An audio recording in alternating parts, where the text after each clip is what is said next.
Ram Kabir विखोगेगा. Let's start today's Kabir wisdom.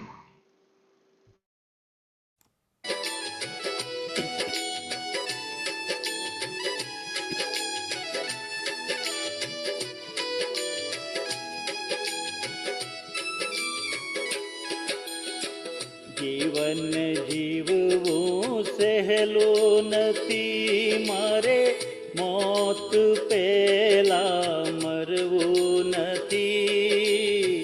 મરતા મરતા જીવવું પડે તેવું જીવન મારે જીવવું નથી. જીવન જીવવું સહેલું નથી, મારે મોત પહેલા મરવું નથી. મરતા મરતા જીવવું પડે તેવું જીવન મારે જીવવું નથી. પ્રાણ રહે જ્યાં સુધી શરીરમાં કોઈથી મારે ડરવું નથી. સારું થાય તો ઠીક છે, મારે કોઈનું ખોટું મારે કરવું નથી. જીવન જીવવું સહેલું નથી, મારે મોત પહેલા મરવું નથી. મરતા મરતા જીવવું પડે તેવું જીવન મારે જીવવું નથી.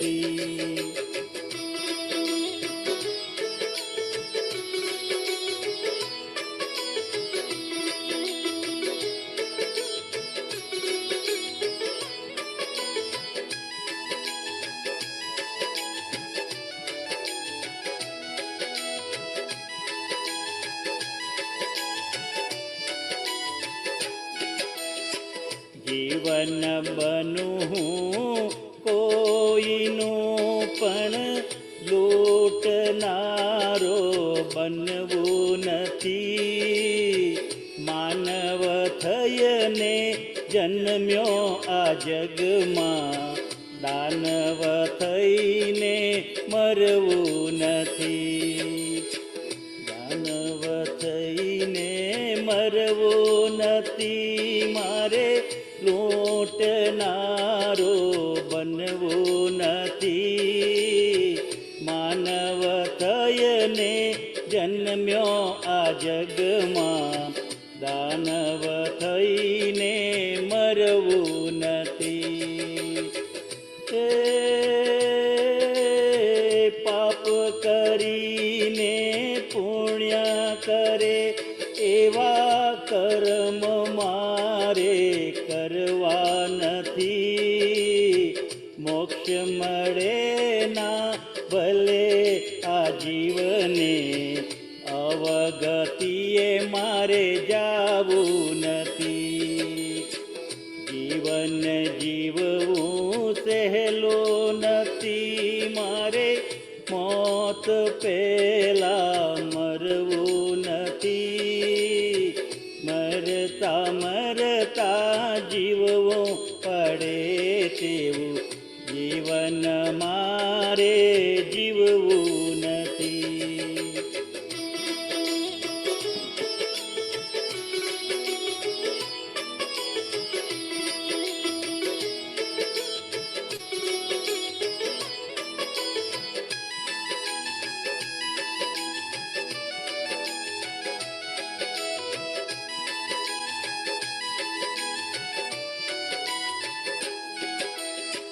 માનવ કહે છે આ દુનિયાને, વાત મારી કોઈ ખોટી નથી. સત્કર્મને હરિ ભજન વિના પ્રભુજી મળવા સહેલા નથી. માનવ કહે છે આ દુનિયાને, વાત મારી કોઈ ખોટી નથી. સતકર્મને હરિ ભજન વિના પ્રભુજી મળવા સહેલા નથી. એ જીવન જીવવું સહેલું નથી, મારે મોત પેલા મરવું નથી. મરતા મરતા જીવવું પડે તેવું જીવન મારે જીવવું નથી. જીવન જીવવું સહેલું નથી, મારે મોત પેલા મરવું નથી. મરતા મરતા જીવવું પડે એવું જીવન મારે જીવવું નથી. રામ કબીર, રામ કબીર.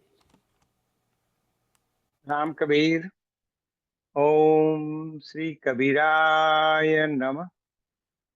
શ્રી રામકબીર ભક્ત સમાજ ઓફ યુએસએ વતી આજના કે અમે આધ્યાત્મિક વિશ્રામો કહીએ છીએ રવિવારની સવારે આપ સૌનું સ્વાગત કરીએ છીએ, પ્રેમપૂર્વક સ્વાગત કરીએ છીએ.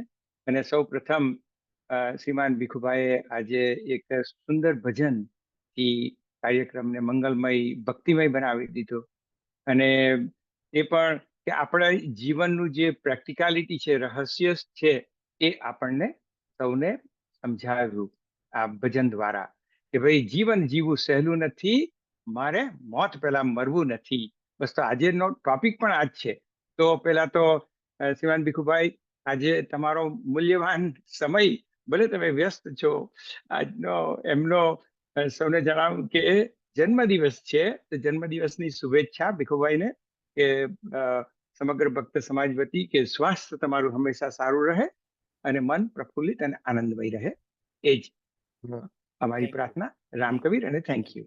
Thank you Ram. તો મિત્રો,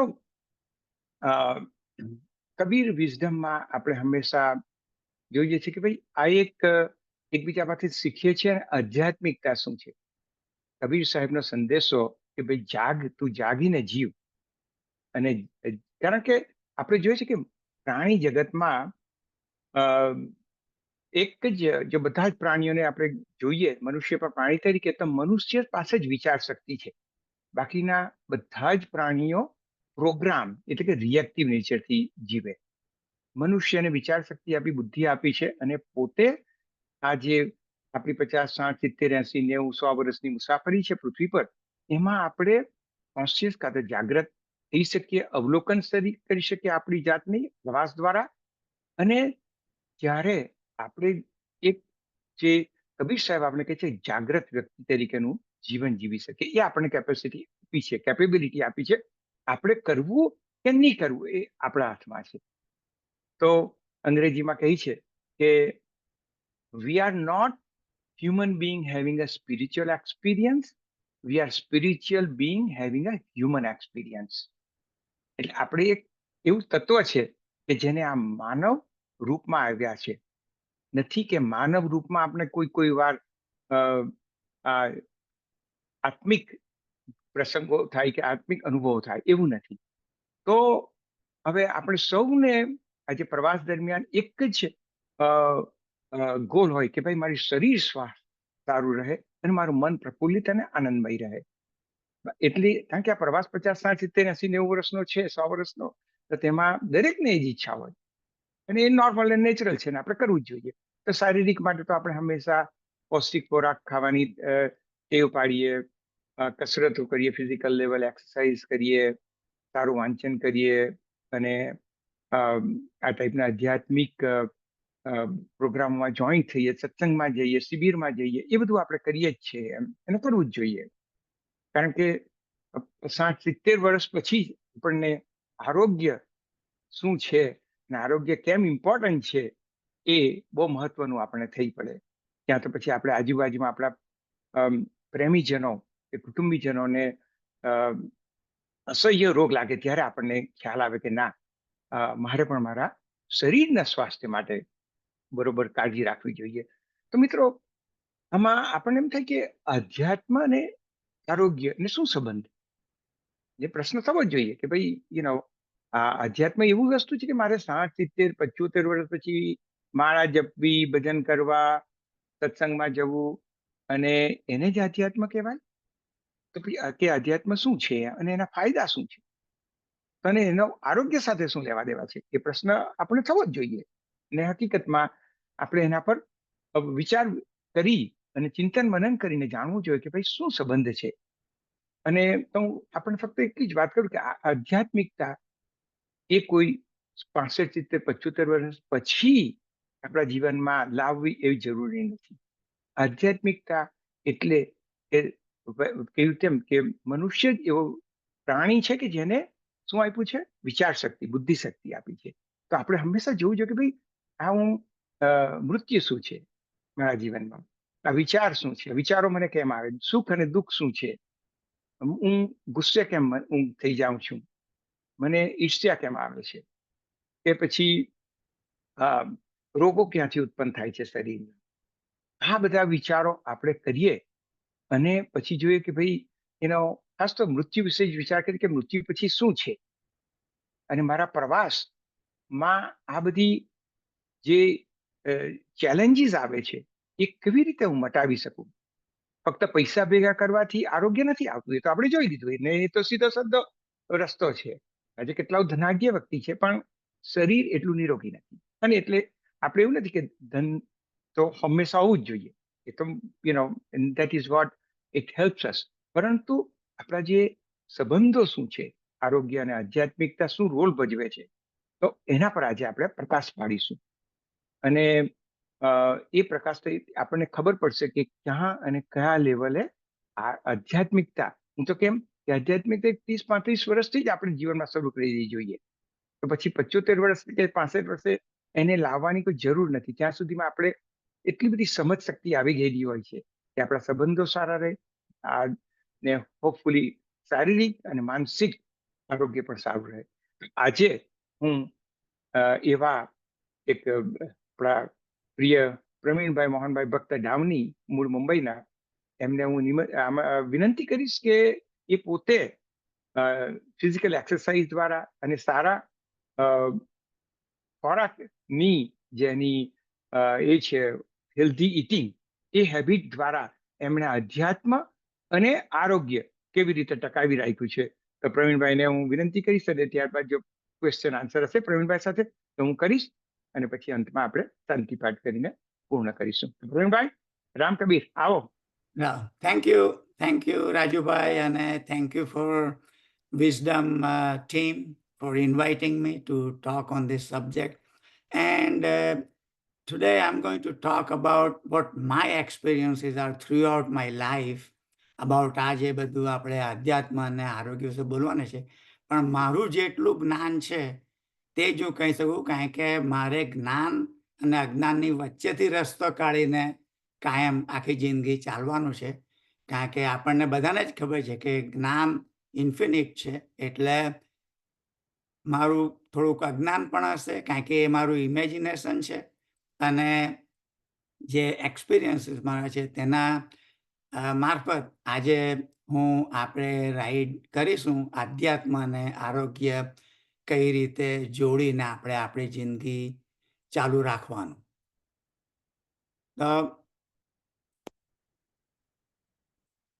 તો પછી આપણે ચાલુ કરીએ અને enjoy the ride with me, and hopefully everybody will enjoy my talk. એટલે આમાં આપણે આરોગ્ય અને આપણે જે ભીખુભાઈએ જે આપણને ભજન સંભળાવ્યું કે આરોગ્ય કેમ એટલું બધું ઇમ્પોર્ટન્ટ છે આપણા માટે, તે આપણે તે રીતે એ કરીએ કે આરોગ્ય, આપણે જે શરીર છે એ આપણે માધ્યમ આપણને મળેલું છે કે આપણે આત્મા છે તેની બાજુએ જઈ શકીએ છીએ, અને આઉટસાઇડ વર્લ્ડ છે તેને પણ એન્જોય કરી શકીએ છીએ. હવે પણ તે એન્જોય કરવા માટે આપણે શરીર નિરોગી રાખવું કાયમ જરૂરી છે. કારણ કે આપણું શરીરમાં જરા પણ દુઃખ કે ગમે તે કંઈ થાય તો આપણે બંને બાજુ જવામાં આપણને આપદા પડે છે, કારણ કે આપણું મગજ એમાં જ આવી જાય. એટલે આપણે આધ્યાત્મિકતાની પણ હેલ્પ લેવાની છે અને બહારનું જે આપણે નોલેજ છે લીધેલું, જે આપણા 5 સેન્સ તેની મારફત, એટલે આપણે બેની વચ્ચે રસ્તો કરીને આપણે જીવનથી મૃત્યુ સુધી ચાલ્યા કરવાનું છે. એટલે મારા એક્સપિરિયન્સ પ્રમાણે હું કહું કે આજે આપણો દેહ છે એ બધાને જ હેલ્થના ઇસ્યુ છે જ. મને પણ આવે છે, બધાને જ આવે છે, કારણ કે આપણે કબીર જ કહી ગયા છે કે દેહ ધરે કા દંડ હે સબ કાહુ કો હોય. એટલે આપણને બધા થવાનું જ છે, ગમે તે થાય એ આપણને ખબર જ છે. એટલે આપણે એનાથી ગભરાવાનું નથી, પણ આપણે આધ્યાત્મિક રીતે અને આઉટસાઇડ હેલ્પ, કે આપણને જે અત્યાર સુધી બહારથી જે જ્ઞાન બધું મળેલું છે આપણી ફેમિલી ને આ વિજ્ઞાનને જે બધું શોધખોળ કરેલી છે તે આપણે કઈ રીતે ભેગું કરીને આપણી બોડીને ચાલુ રાખીએ. કારણ કે આપણું જે જીવન છે એ આપણે સમય આપણો મર્યાદિત છે, આપણને ખબર જ છે. અને મર્યાદિત સમય આપણને કેવી રીતે મળ્યો છે એ આપણે પેલું કહીએ છીએ ને કે પુણ્ય કેરા પુંજથી, એટલે જે પુણ્ય વસ્તુ આપણે ભેગી કરેલી હશે આગળ, તેનાથી આપણને આ મનુષ્ય દેહ મળેલો છે.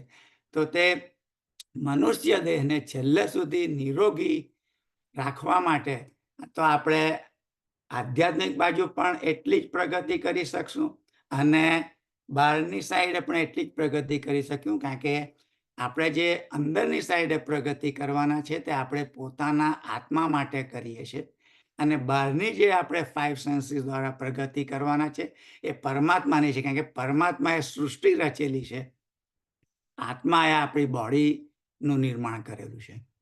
એટલે આપણે બંને બાજુ જેટલું એમ કે આનંદમાં રહીને બંને બાજુનો વિચાર કરીને આગળ ચાલીએ તો આપણું જીવન બહુ જ સહેલાઈથી પસાર થશે. અને આપણે ભલે ભજનમાં કહ્યું કે જીવવાનું એટલું સહેલું નથી, પણ આપણે સહેલું બનાવવાનું છે કે મારી આધ્યાત્મિકતાથી અને બહારના લોકથી હું કયું રીતે મારું જીવન સહેલું બનાવું કે હું બંને બાજુ પ્રગતિ કરી શકું. હવે આપણે વિચાર કરીએ, આપણે બધી જે પ્રાર્થનાઓ કરીએ છીએ તેમાં કહીએ છીએ કે અસત્યોમાંથી પ્રભુ પરમ સત્ય તું લઈ જા, ઊંડા અંધારેથી મને પરમ તેજે તું લઈ જા, મહામૃત્યુમાંથી અમૃત સમીપે લઈ જા, અને હું હીણો છું તો તમે દર્શન આપી જા. તો આમાં આપણે આધ્યાત્મિક અને એ કઈ રીતે થાય છે, જે સત્ય તરફ લઈ જવાનું કહીએ છીએ આપણે ભગવાનને. કારણ કે આપણા શરીરમાં પણ અસત્યો છે એટલા બધા. કારણ કે મહાભારતમાં જ આપણને બધી ખબર પડી કે પાંડવો અને કૌરવો છે તેમાં અસત્ય સાઈડ કોણ હતું અને સત્ય સાઈડ કોણ હતું. તો 5 પાંડવો જ સત્ય હતા અને બાકી બધા અસત્યની સાઈડ હતા. તેમાં આપણી બોડીમાં સેમ જ ઇસ્યુ છે બધા આપણને. એટલે તો આપણે થોડો વખતે કંઈ ના કંઈ ઇસ્યુ બધાને આવે છે. એટલે આપણે સહેલાઈથી એ જે અર્જુન, કે એની સાથે કઈ રીતે અર્જુન છે એ સ્ટ્રેન્થ ભીમ, અને એ આપણે સ્ટ્રેન્થનું એ બતાવે છે.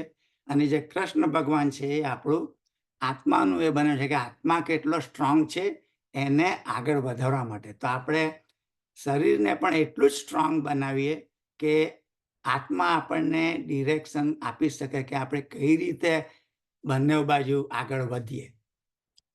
એટલે એ આપણે પ્રાર્થના એટલી ઇમ્પોર્ટન્ટ છે અને આપણે બધા ગાઈએ જ છે કે અસત્યોમાંથી સત્ય લઈ જાય, ઊંડા અંધારેથી. કારણ કે આપણે જોઈએ કે જેવી આંખ ખોલીએ તો આપણે પ્રકાશ તો બહાર છે બધો એટલો તો, પણ જેવા આપણે અંદર જઈએ તો ઊંડો અંધકાર થઈએ છે બોડીમાં. કારણ કે આપણે એટલે ઊંડા અંધકારથી આપણે પરમ તેજે જવાનું છે. એટલે જે બોડીમાં અંધકાર છે આપણો, તેને આધ્યાત્મિક રીતે કઈ રીતે આપણે દૂર કરી શકીએ. તો તેના માટે આપણે જે આ બધું આપણે યોગા પ્રાણાયામ આ તે બધું આધ્યાત્મિક રીતે કરી શકીએ. આપણે અંદર જઈને જો જોઈએ કે શું છે, તો બંને બાજુ થોડું આપણને આગળ કરવાની, પ્રગતિ કરવાની મજા આવે. અને આરોગ્ય છે એ આપણે આ મહામૃત્યુનું છે કે મહામૃત્યુમાંથી અમૃત સમીપે. કારણ કે આપણે અમૃત જો આપણી પાસે હોય તો આપણને પછી નિરોગી શરીર હોય તો કંઈ મૃત્યુ કે એની ચિંતા જ રહેતી નથી કે શું થવાનું છે મારું. કારણ કે આપણે એ અમૃત મેળવી લીધું છે. અને તે જે છે આપણું અમૃત, તે છે આપણે સહેલાઈથી જીવન કઈ રીતે જીવવું. એટલે આપણે આ પ્રાર્થનાની વાત કરી.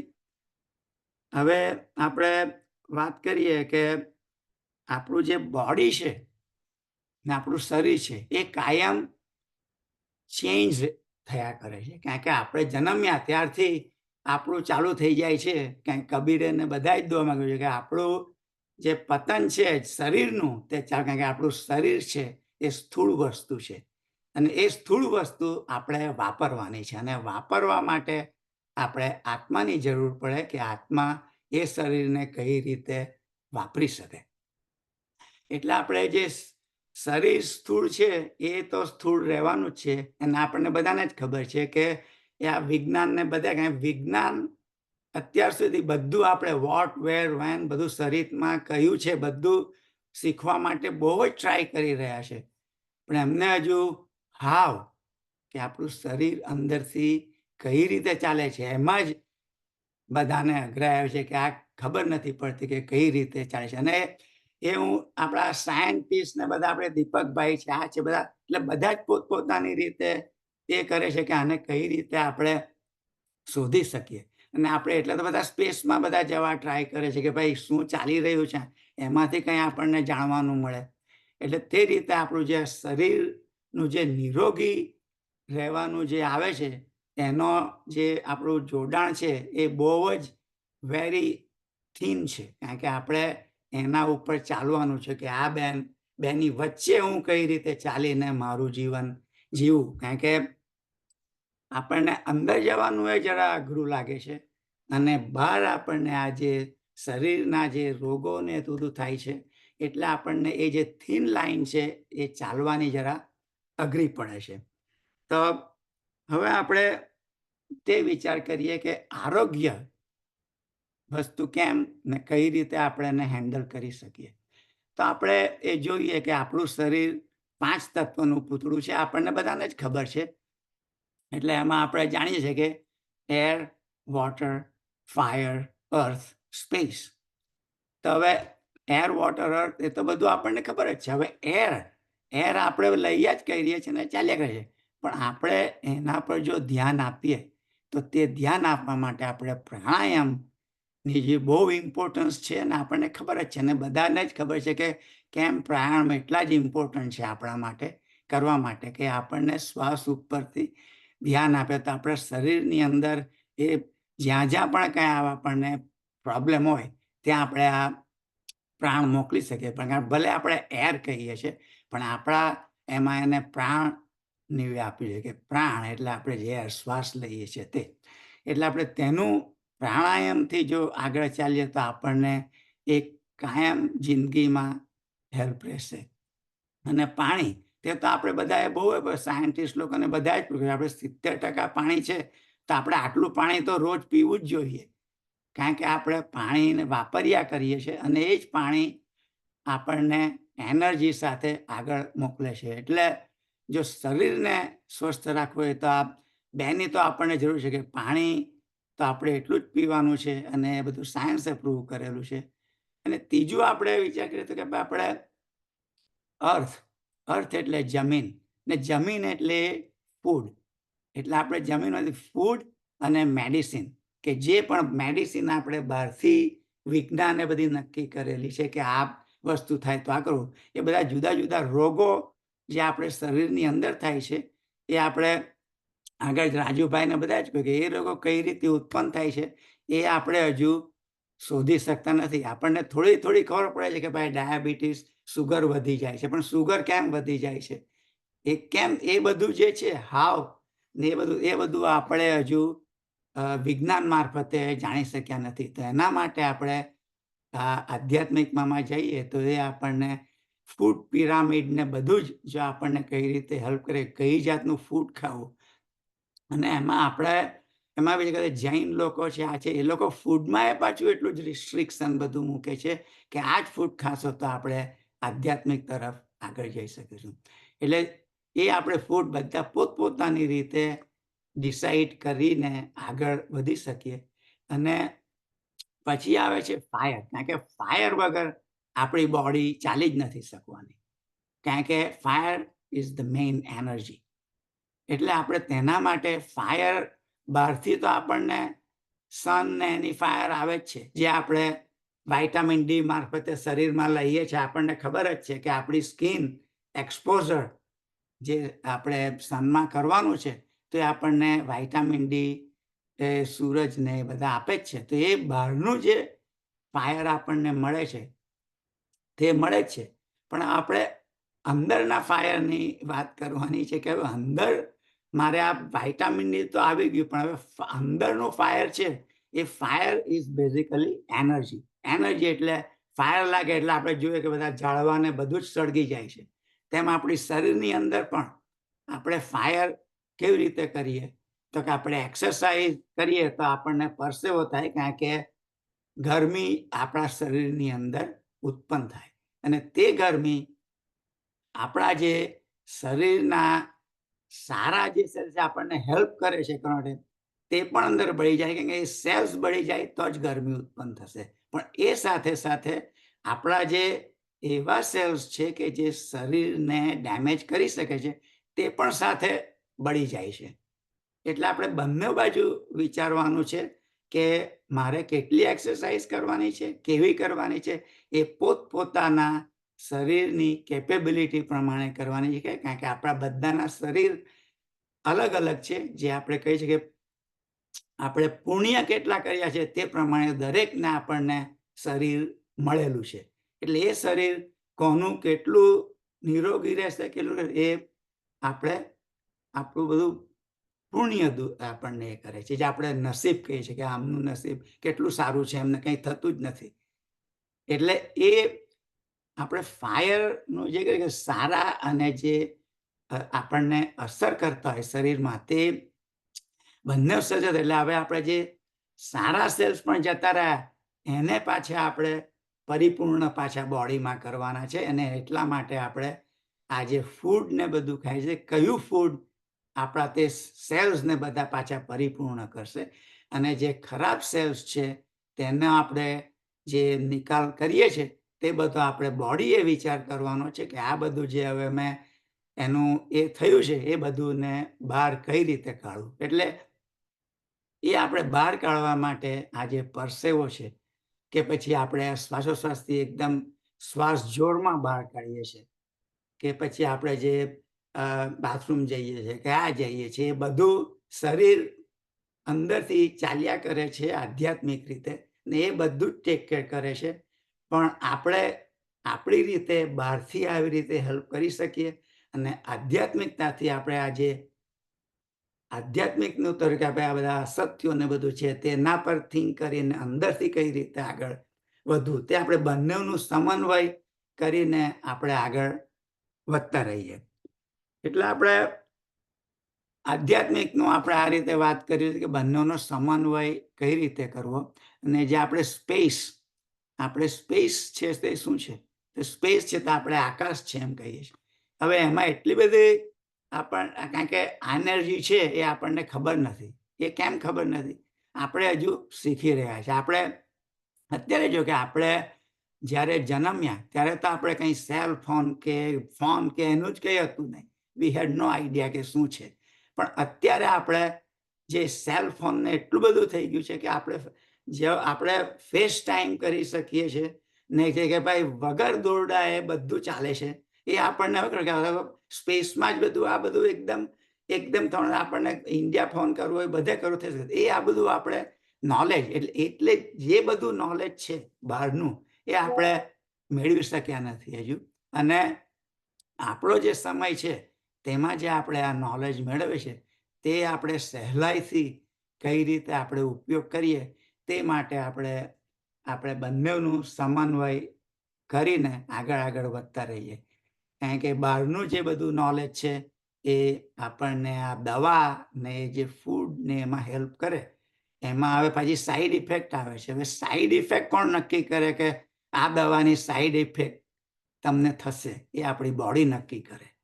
કારણ કે આપણે દવા લઈએ તો આપણને ખબર નહીં, દવાનું જરૂરી છે જ. કારણ કે દવા આપણી જે ખરાબ જે અત્યાર સુધી થયું છે તેને બહાર કાઢવા માટે જરૂરી છે. પણ એની સાથે જે સાઈડ ઇફેક્ટ છે એ આપણી બોડીને, કે આપણી બોડીની પોતાની કંટ્રોલ સિસ્ટમ એ છે, એ આપણી આધ્યાત્મિક રીતે આપણે જોઈએ તો વિચાર કરીએ કે એ જે કંટ્રોલ સિસ્ટમ છે, એટલે જે ભારતીય દવા જે હેલ્પ પણ કરે છે. હવે કંટ્રોલ સિસ્ટમમાં જરા તારા આમ તેમ થઈ, કારણ કે એને ખબર પડે કે આ બહારથી બધું આવે છે કેમ. આપણે ખબર જ છે કે અવર જે mind is the biggest chemical factory, કારણ કે એની પાસે બધું જ છે, બિગેસ્ટ કેમિકલ ફેક્ટરી છે.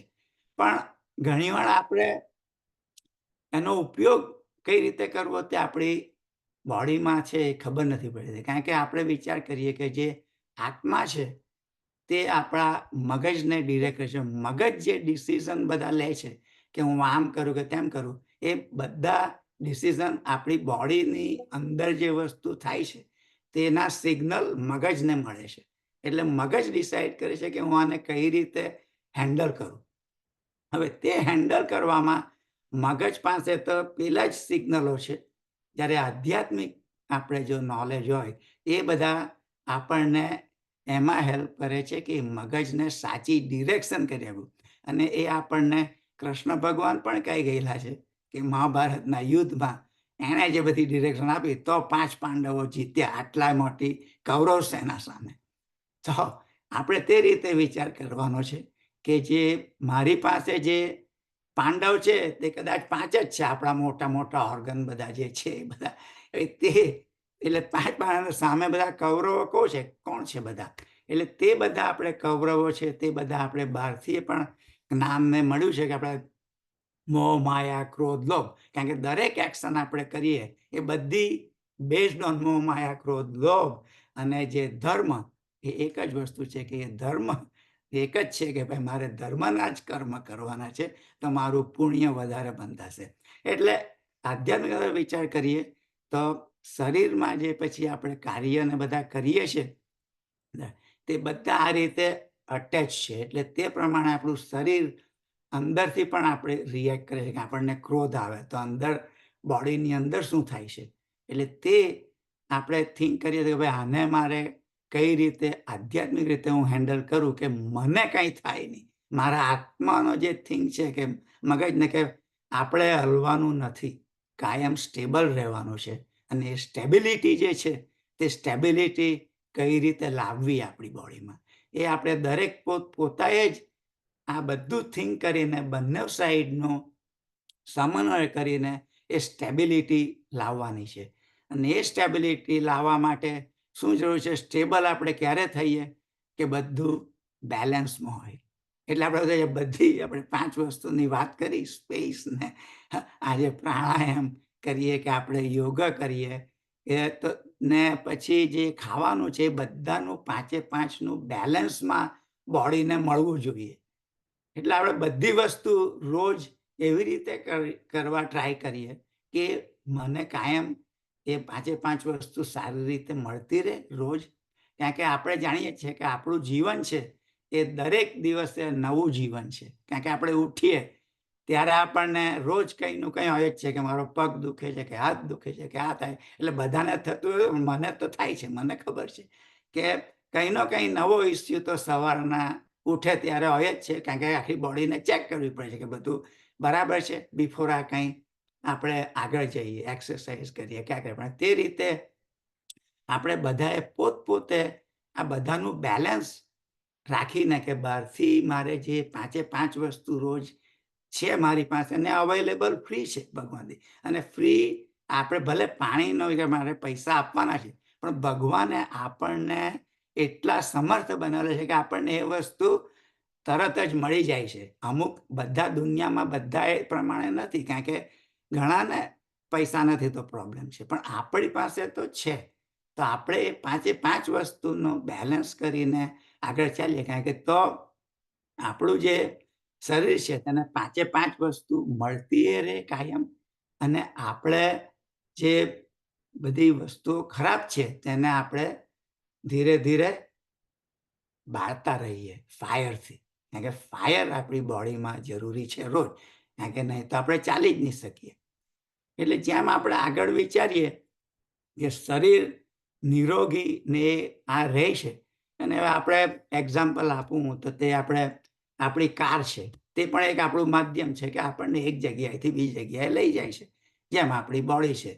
તો તે કાર આપણે આમ તેમ ચલાવીએ, થોડા વખતે એને મેન્ટેનન્સની તો જરૂર પડે જ છે કે ભાઈ મારે મિકેનિકને ત્યાં ઓઇલ ચેન્જ કરાવવાનું છે, પછી ગેસ આપણે પુરાવ્યા કરવાનો છે, પછી ટાયર વહેલા ઘસાઈ જશે તો ટાયરને એ કરવાના છે.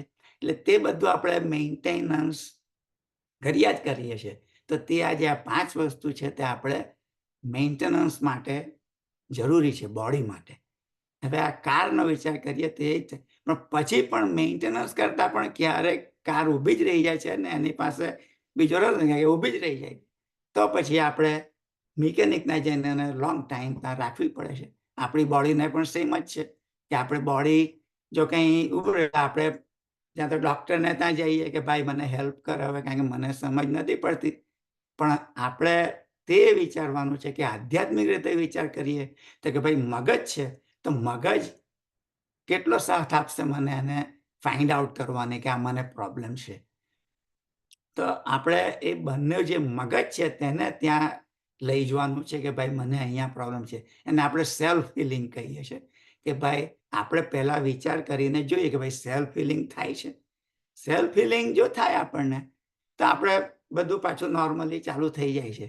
સેલ્ફ હિલિંગ ના થાય તો પછી આપણે આઉટસાઇડ હેલ્પ માટે જઈએ છીએ ને લઈએ છીએ ને લેવી જોઈએ, તો આપણું જીવન સારી રીતે ચાલે કરે. પણ આપણે હેલ્પ લઈએ અને આજે આપણું જીવન ચાલુ રહે, પછી આગળ તો જયા કરે છે. પછી આપણે જોઈએ તો જેમ જેમ કારની ઉંમર થાય છે, જેમ આપણી બોડીની ઉંમર થાય છે, અને કાર પછી વધારે ને વધારે પૈસાની જરૂર પડે છે કે ભાઈ મિકેનિકને આપવાના છે. તો આ તો કે બહુ પૈસા આપવાના છે. હવે આ મિકેનિક પાસે તો જવાના આટલા બધા પૈસા તો હવે મારી પાસે તો આટલું જ પુણ્ય હતું ને મને શરીર મળેલું પુણ્યનું.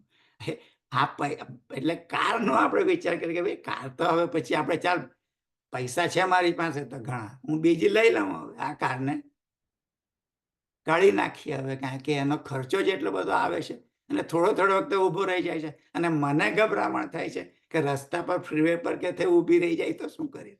તેવી રીતે આપણે બોડીનું પણ છે કે પણ આપણને ભય એટલા માટે લાગે છે કે આ બોડીનું શું થશે જેમ ઉંમર થાય તેમ, કારણ કે એ ભય આપણને લાગે છે આપણે એ ભયને કઈ રીતે દૂર કરવો, એ ભયને દૂર કરવા માટે આપણે આધ્યાત્મિકતાની જરૂર છે કે એ ભય આપણને બધાને ખબર જ છે કે આપણે જવાનું છે, પણ આપણે જે વચ્ચે આ બધા જે પ્રોબ્લેમો થાય છે અને પછી છેલ્લે કાર આપણે કાઢવાની છે કે બોડીને કાઢવાની છે, એ કોણ ડિસાઈડ કરે?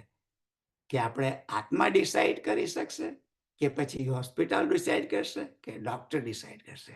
એ આપણે પૈસા ઉપર જાય છે, કારણ કે જેની પાસે પૈસા છે એ સારામાં સારા ડૉક્ટર લઈને એને આગળ જઈ શકશે. જેની પાસે પૈસા ઓછા હોય તો પછી એને એટલું સહાય નહીં મળે. એટલે આપણે આધ્યાત્મિક રીતે જો વિચાર કરીએ તો કે મારી પાસે જે છે આધ્યાત્મિકનું નોલેજ, એ તો કોઈ લેવાનું છે નહીં, મારી પાસે ઓલરેડી આટલું તો મને મળી ગયું છે મારું નોલેજ. કાંઈ પૈસા હોય તો આપણા જતા રહીને આપણે ડૉક્ટરને આપી દઈએ તો આપણે ઓછા થઈ જાય. પણ જે નોલેજ છે આપણું એકવાર મળેલું, આપણે જે આપણે આ 5 સેન્સીસથી લીધું કે આધ્યાત્મિક સાઈડથી લીધું, તે નોલેજ યુઝ્યુઅલી જવામાં એટલું અઘરું નથી, કારણ કે તે નોલેજ આપણું ઇમ્બેડેડ નોલેજ થઈ ગયું છે બોડીમાં. એટલે તે નોલેજ લઈને આપણે ધીરે આગળ આ નિરોગી શરીર રાખવા માટે જ્યારે આપણને લાગે કે હવે મારી બોડી મને એટલો સાથ નહીં આપી શકે, તો આપણે ડિસાઈડ કરીએ છીએ. આપણે હોસ્પિટલમાં આપણે કહીએ છીએ કે ભાઈ મને દોરડા પર ના ચડાવતા, અને મને આપણું બધું કરી જ લઈએ છીએ આપણે. પણ આપણો જે મેઇન ધ્યેય છે કે જ્યાં સુધી મારો આત્મા છે તે ડિસાઈડ કરે કે હવે મારી બોડીનું શું કરવાનું છે, તો તે આપણું મહામૃત્યુ જે છે તેના પર આપણે જે ભગવાન પાસે રસ્તો માગીએ છીએ, તે રસ્તો આપણો આત્મા પાસે માગીએ છીએ કે ભાઈ આત્મા કઈ રીતે આ રસ્તો મને મળે કે હું પોતે ડિસાઈડ કરી શકું, એ આપણને મળે કે એની ખબર નથી. પણ આપણું જીવનમાં ફક્ત આપણે ટ્રાય જ કરી શકીએ. અને કૃષ્ણ ભગવાને એ કહેલું છે, આપણે તો આપણું કામ જ કરવાનું જ છે, ખાલી કામ જ કરવાનું છે. ફળ શું મળશે એ આપણને ખબર નથી. તો આપણે જીવનમાં ટ્રાય તો કરીએ જ નહીં કે આ ટ્રાય કરું, પેલું ટ્રાય કરું. એટલે પણ આત્મા તરફ ટ્રાય કરીએ તો આત્મા એટલો જ સ્ટ્રોંગ બનશે.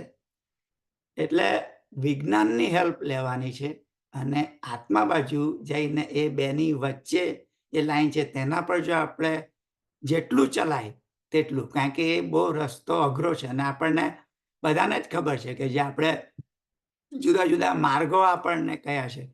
કર્મ માર્ગ, પછી આવે છે કે ભક્તિ માર્ગ. તો ભક્તિ માર્ગથી આપણને શું ખબર પડે છે કે ભાઈ આપણને ભક્તિ માર્ગ હોય તો આપણને કયા કયા કર્મ, આપણા પુણ્ય કઈ રીતે વધારે બંધાશે તે આપણને ખબર પડશે. એટલે આપણે ત્રણમાંથી થોડું થોડું આપણે લઈને આપણા આત્માને જો વધારે કરીએ તો સારું. કારણ કે એક માર્ગ પર પણ ચાલ્યા કરો તો એ માર્ગ પર તબ આપણે પહોંચી જઈએ. પણ ત્રણમાં થોડું થોડું આપણે બધામાંથી લઈએ કે જ્ઞાન માર્ગ છે તે આ વિજ્ઞાન અને બધું બહારનું જ્ઞાન છે, અને અંદરનું જ્ઞાન જે આધ્યાત્મિક રીતે મેં લીધું છે એ જ્ઞાન. એ રીતે જો આ બધું જો આપણે બેલેન્સ કરીએ કે ભાઈ આને બધું બેલેન્સ કરીને મારી બોડીમાં એ કરું તો મને ફાયદો થશે કે નહીં થશે એ ખબર નથી, પણ એટલું તો ખબર છે કે મારું જીવન સહેલાઈથી જશે એટલું હું માની શકું. કારણ કે આપણે આ રીતે ચાલીએ તો આપણે સ્ટેબલ થઈ જઈએ બોડીમાં, કે આ બધા રોગો ને બધું તો મને આવવાનું જ છે, પણ આધ્યાત્મિકતા જો હું એની સાથે જોડી દઈશ દર વખતે જ્યારે મને કંઈ પણ થાય ત્યારે જો આધ્યાત્મિકનું નોલેજ તરત જ હું એને એપ્લાય કરું કે મારે પહેલાં આધ્યાત્મિકનું નોલેજ એપ્લાય કરવાનું છે. કારણ કે મને ખબર કે બધા કંઈનું કંઈ થયા જ કરે છે, પણ જો આધ્યાત્મિક રીતે હું વિચાર કરું તો પહેલાં કે ભાઈ પહેલાં જે 5 વસ્તુ છે તેના પર વિચાર કરું, તેના પર જો વિચાર થાય ને પછી આગળ કંઈ નહીં થાય તો પછી મારે બહારની વિજ્ઞાનની હેલ્પ લેવાની જરૂર છે.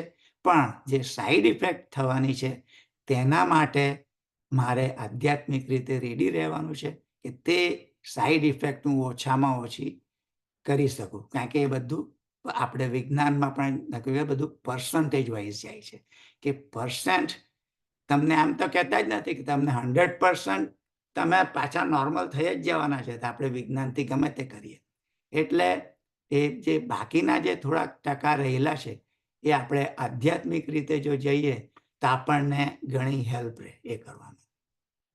એટલે ભક્તિ ને જ્ઞાન અને કર્મ એટલે એ બધું ત્રણ બધું ભેગું કરીને આપણે આ રીતે વિચારીએ કે નિરોગી શરીર કે આરોગ્ય, તે નિરોગી શરીરનું કામ એટલું જ છે કે મને મારું જીવન જ્યારથી શરૂ થયું ત્યારથી મને છેલ્લે સુધી લઈ જાય. કારણ કે આપણે કહેવત પણ છે, પહેલું સુખ તે જાતે નર્યા. કારણ કે આપણું તે જ સુખ છે, જાતે નર્યા. બીજું બધું સુખ છે તે તો આપણે કરવાનું છે, જે આપણા કર્મ છે તે આપણે કરવાના જ છે. આ મોહ માયા લોભ, કારણ કે એ બધા કર્મની જરૂર પણ છે. કારણ કે આપણે જે કર્મ ન કર્યા હોતે તો કદાચ આજે આ સ્થિતિમાં આપણે ન પણ હોઈ શકતે. કારણ કે આપણે જોઈએ છે કે આ બધા સાથે આપણે આઉટસાઇડ કોમ્યુનિટી કે દેશ કે બધા સાથે રહેવાનું છે આપણે. એટલે તે બધું આપણે કાર્ય કરવાના છે. હવે પાપનું કાર્ય છે, પુણ્યનું કાર્ય છે, આપણે તે બધું ઘણીવાર આપણે વિચાર નથી કરી શકતા. કારણ કે અમુક કાર્ય આપણે વગર વિચારીએ પણ કરવા પડે છે કે આ કેમ, પછી આપણે કહ્યું કે આ કેમ મેં કર્યું. પણ એ આપણે આધ્યાત્મ બાજુ લઈ જાય છે અને જે બહારના કાર્યો છે તે આપણને બહારનું ને જીવન જીવવામાં હેલ્પ કરે છે. કારણ કે આપણે આટલા સદ્ધર થયા છે તો આપણને આધ્યાત્મિક બાજુ જતા રસ્તો થોડોક સરળ થાય છે.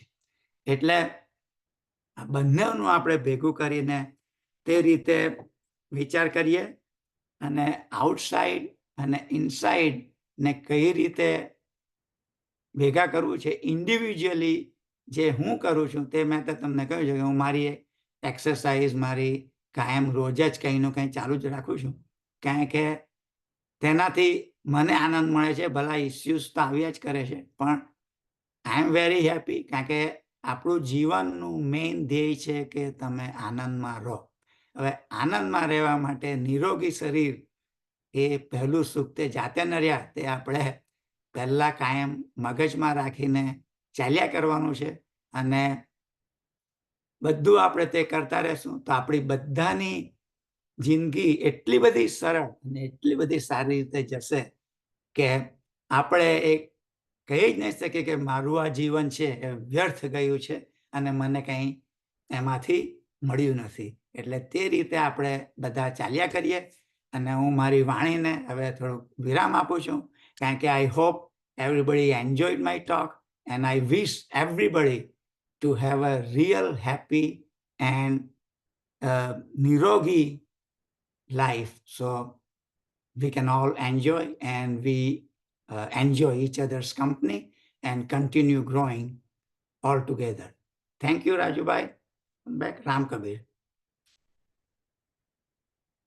પ્રવીણભાઈ, સરસ રીતે તમે 5 તત્વનું જે આ પૂતળું છે અને 5 તત્વના પૂતળાને આપણે કેવી રીતે બેલેન્સ રાખવાનું અને બેલેન્સ રાખીને જીવનનો પ્રવાસ છે આખો તે આનંદમય અને શરીર નિરોગી રાખીને પ્રવાસ પૂર્ણ કરવાનો છે આનંદપૂર્વક. પાછું એવું નથી કે આપણે ફક્ત જે ભજનમાં ભીખુભાઈ ગાયું ને કે મરતા મરતા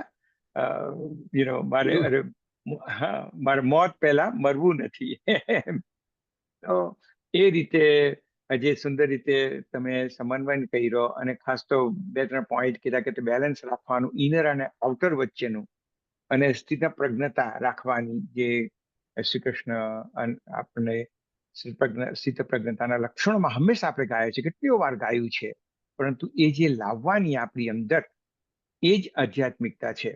તો આપણે હવે થોડા પ્રશ્નોત્તરી જેવી વિચાર કરીએ તો આધ્યાત્મિકતા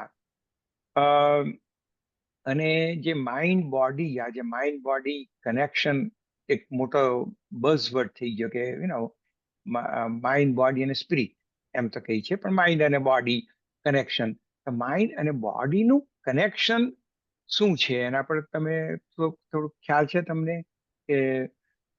એટલે હું કહું કે માઇન્ડ અને બોડી, મેં કહ્યું તેમ કે આપણને બોડીમાં જે કંઈ થાય છે, કારણ કે પેઇન થાય છે, ગમે તે કંઈ આપણે હાથ દુખે, પગ દુખે, તો એ સિગ્નલ પહેલા માઇન્ડ તરફ જ જાય છે અને માઇન્ડને જ ખબર પડે છે કે આ કંઈ પ્રોબ્લેમ બોડીમાં થાય. હવે માઇન્ડ છે એ ખાલી કંટ્રોલ સિસ્ટમ છે, એનાથી બીજું કંઈ થતું નથી. એ ખાલી કેમિકલ ફેક્ટરી છે કે ભાઈ કંઈ મારે કેમિકલ, એટલે મારે એને ગમે તે રીતે ફિક્સ કરવા બોડીની અંદર ટ્રાય કરવાની છે. એટલે એ એવી રીતના કેમિકલ કે જે આપણે બધા હવે મને શબ્દ તો હું ભૂલી ગયો, પણ જે હોર્મોન્સ કે એવું નથી, પણ I forgot the exact name, કે એ બધા રિલીઝ થાય છે આપણી બોડીમાં. અને એ જ્યાં પ્રોબ્લેમ, આઈ થિંક પેલા સેરોટોનિન, ઓક્સિટોસિન, ડોપામાઇન, એ બધા કેમિકલ્સ છે. ગો હેડ.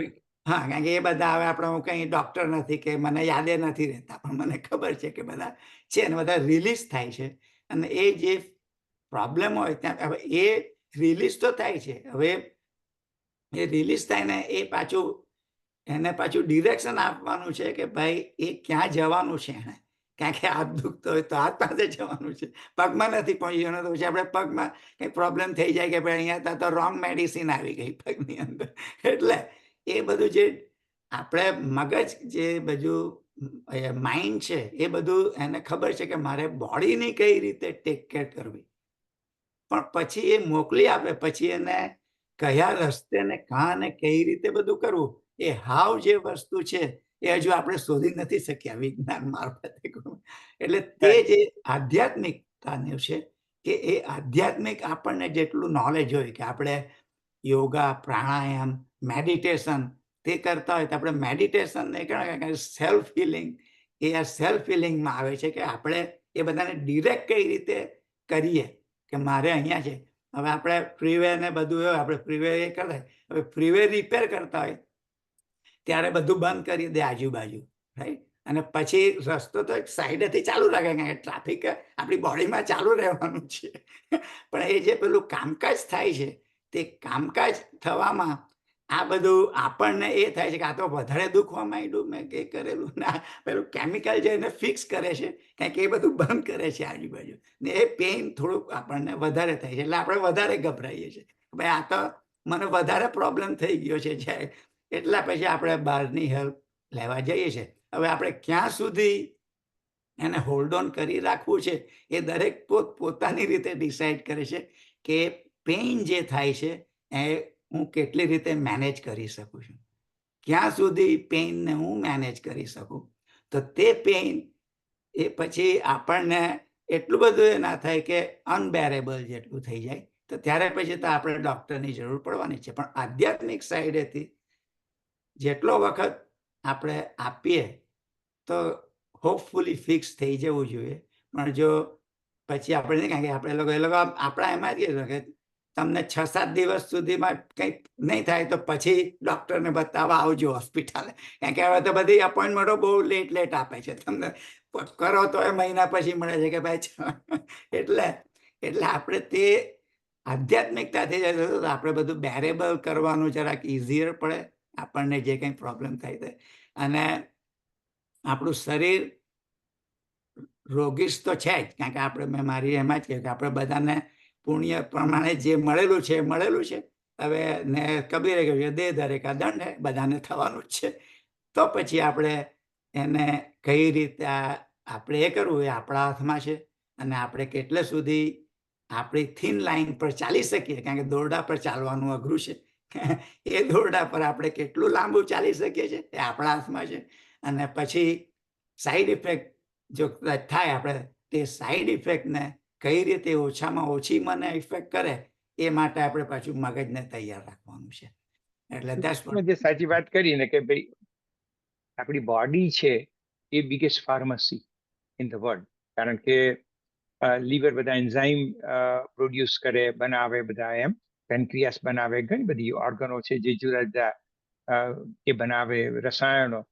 ટુ કન્ટિન્યુ તમે કીધું કે બિગેસ્ટ ફાર્મસી, કારણ કે મેં એવું વાંચ્યું હતું કે લીવર એટલા બધા એન્ઝાઇમ બનાવે છે કે જો મનુષ્ય બધા જ એન્ઝાઇમ એક ફેક્ટરીમાં બનાવવી હોય તો 1 સ્ક્વેર માઇલ જેટલી મોટી ફેક્ટરી હોય તો કદાચ એટલા એન્ઝાઇમ બનાવી શકે જે લીવર બનાવે છે.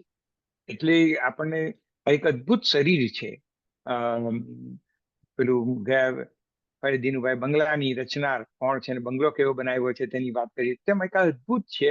પણ આપણે ટેક ઇટ ફોર ગ્રાન્ટેડ લઈ લઈએ છીએ, કારણ કે આપણે મફતમાં શરીર મળ્યું છે, એટલે આપણે એના વિશે કોઈ દિવસ અભ્યાસ નથી કરતા અને એના વિશે જાણતા નથી.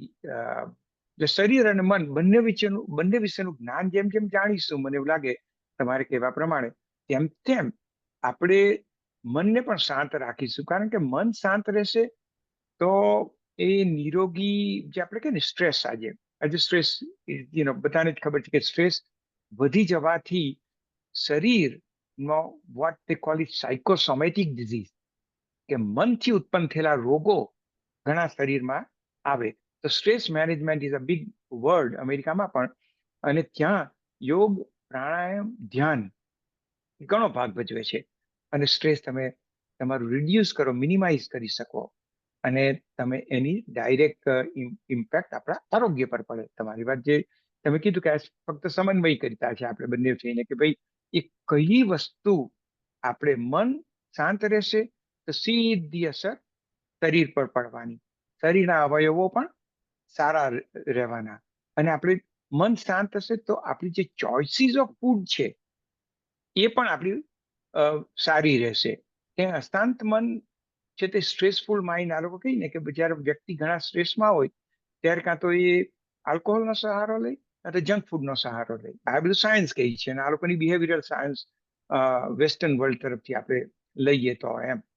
તો અશાંત મન પછી આ પ્રવૃત્તિમાં પડી જાય. શાંત મન, આનંદિત મન, પ્રફુલ્લિત મન આવા બધામાં પછી પડતું નથી, કારણ કે એને બહારનો કોઈ સપોર્ટ સિસ્ટમ નથી જોઈતી આ બધી પ્રકારની, એમ જે દુર્ગુણ કે આપણું નિરોગી જે નિરોગી શરીર હોય તેને રોગો ઉત્પન્ન કરે એ જ વસ્તુ નથી કરતું, કારણ કે મન પ્રફુલ્લિત અને શાંત છે. એટલે એ નિર્ણયો લે. તમે જે આ બોડી માઇન્ડ કનેક્શન અને તેમાં આધ્યાત્મિકતા કે આધ્યાત્મિકતામાં પ્રાણાયામ ધ્યાન લાવીએ આપણે અને મનને શાંત કરીએ, અને ધીરે ધીરે ધીરે આપણે જોતા જઈએ કે ભાઈ આ મનને હું શાંત કેવી રીતે કરું. તો મને એવું લાગે કે એક એપિસોડ આપણે એવો લઈશું કે આપણે મનને શાંત કેવી રીતે કરી શકું.